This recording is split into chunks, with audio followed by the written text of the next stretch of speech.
As you may remember, we've recently brought 4 new analysts onto our investing team here at the Motley Fool, and we wanted to take the opportunity here on Industry Focus and Between Two Fools to introduce you to them. This week, I had the opportunity to sit down and speak with Thomas King. I hope you enjoy our conversation. Okay, Tom, first things first, tell us who you are and tell us what got you here to the Motley Fool.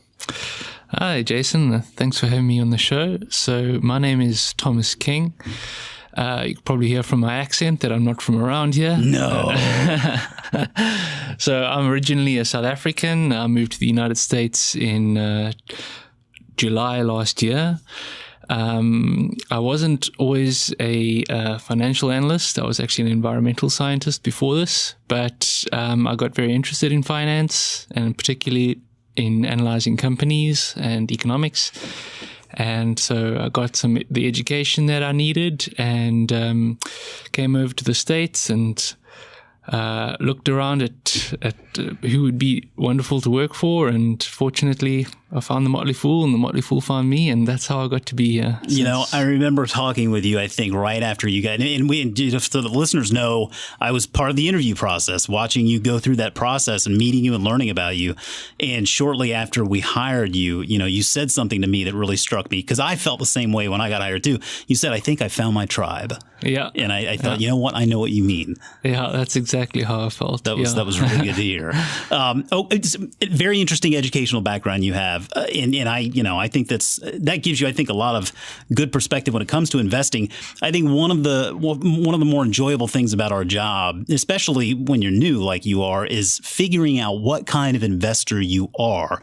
Yeah. And I came here and I wasn't exactly sure either, but what kind of investor are you? I mean, do you consider yourself a value guy or a growth guy? Are you kind of in between or something else entirely? Yeah, I would describe myself as a value guy. I'm in the value field. That's where I was kind of brought up, where my first introductions to investing were in value investing. So yeah, that is my pedigree. I think it's the style of investing also which makes the most sense. But I have learned since I've been here, you got to be open-minded. Yeah. You can't. You got to be open-minded.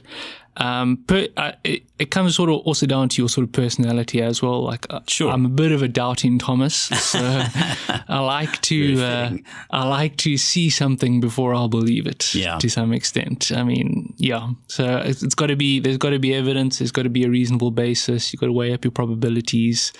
I don't try to go into hopes and dreams too much, although you have to be, it is good to be an optimist in this business, but you've also got to be a realist. So I think this is a good mix there. I think the more I think you meet with David Gardner, for example, who is our resident growth expert. I don't think he really likes that term growth investor, but rule breaker, he goes in there and he looks for those companies with that special sauce, something different, and you can't quite put numbers around it maybe in the beginning, but there's something there. I mean, there is a leap of faith you're taking with virtually every investment we make, but I think that's one of the fun things here is as you go on, you will find, I think, you develop into a more well-rounded investor with a lot of different perspectives. It's very, very helpful, and I know we'll enjoy watching you develop here. Since you have gotten here, now it hasn't been all that long, right? You've only been working here for a few months, but this is the Fool. Every day is an adventure. Yeah. What is something you've learned in regard to investing since you got here that surprised you, something maybe you weren't expecting? I think what I'd have to say that would be the just the wide variety of backgrounds and styles here, that we're not expected to fit into any kind of box. Oh, we're Motley. Exactly, yeah. So we have a lot of freedom to explore our interests, follow our noses, and see where that leads us. And I think that's a great thing. I mean, it gives people a chance to be innovative and to expand their intellect. I think it's great, and it's really it's a very interesting place to work and to be. Yeah, I've always called it. I don't know if you're familiar with Montessori school. I am. Yes, I went to Montessori school growing up, and I've always likened this place to a Montessori school for adults. You can come in here and you just do, right? You have that opportunity to come in and just do something, and it can be different every day. But I think what it leads to is you see this investing team we have here with a lot of different perspectives, a lot of value to offer in a lot of different ways, and so I'm sure that you'll see that as time goes on.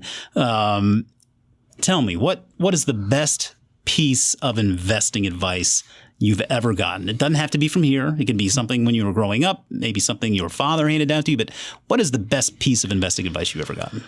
I would have to say this has come through from Peter Lynch and from Warren Buffett. It is to see a share that you own as a part ownership in a business. And I realize that people might be like, duh, yeah, of course it is. But it is quite easy to forget that fact when you see stock prices and you see blips on a screen. And it's hard to forget that you own part of this business. You employ the CEO and the CFO to do a job for you because you can't be there yourself. If they fail at that job, it becomes your problem. They are your employees, and it's really important.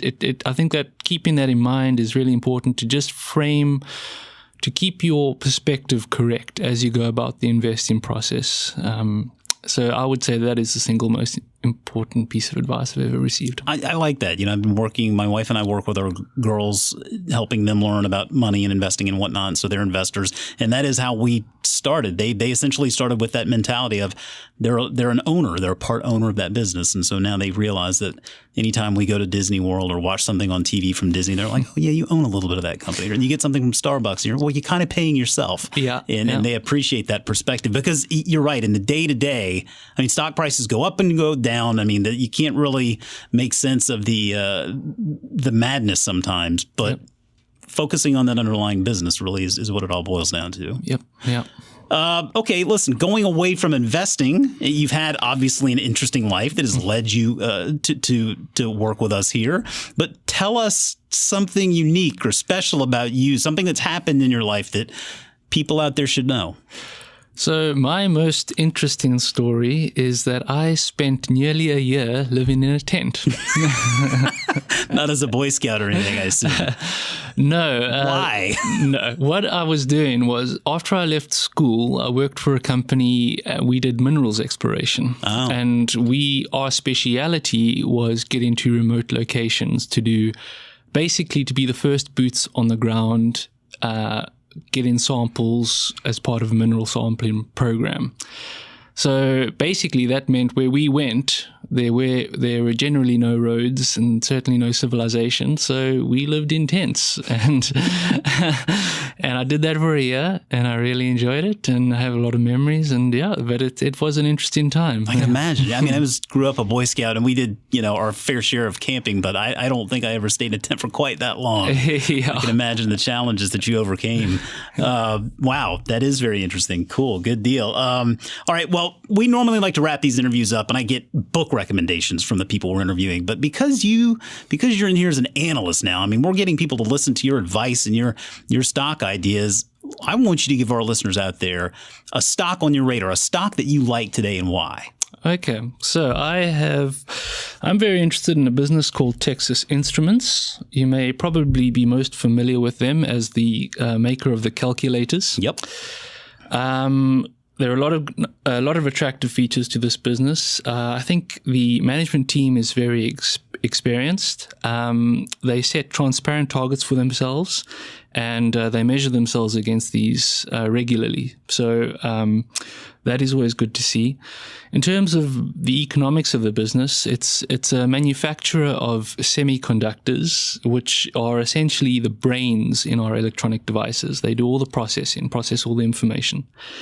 So they've got a very strong wind in their sails as devices become more and more computerized. We're putting semiconductors into washing machines these days. It's scary. Yeah. So they've got a good wind in their sails. They're also a very profitable company. It has amazing returns on equity. So over the last 5 years, its return on equity has varied between 26.6% and 57.7%. Wow. All right. And over the same period, their amount of debt as a proportion of their total capital has varied between 25.6% and 36%. So what that says is that TI is achieving these returns on equity without significant leverage. That's always encouraging. Yeah. All right. And in the last financial year, it had a free cash flow margin of 38%, with free cash flow calculated as cash from operations minus capital expenditures. So for every dollar this business earns, the shareholders could happily take out 38 cents without impairing the competitive position of the business. All right. And this is also not just a once-off blip in its performance. This free cash flow margin has grown from 28% 5 years ago to its present level. And another nice thing about it is you can buy this business at currently for about 15 times free cash flow. So a relative bargain in a market where everything looks pretty darn expensive today. Correct. All right. Well, great stuff. Good deal, Tom. Well, I appreciate that. I'm sure our listeners enjoyed getting to know you, and I'm sure they'll be hearing a lot from you in the near future. Thanks for coming by. Thank you very much.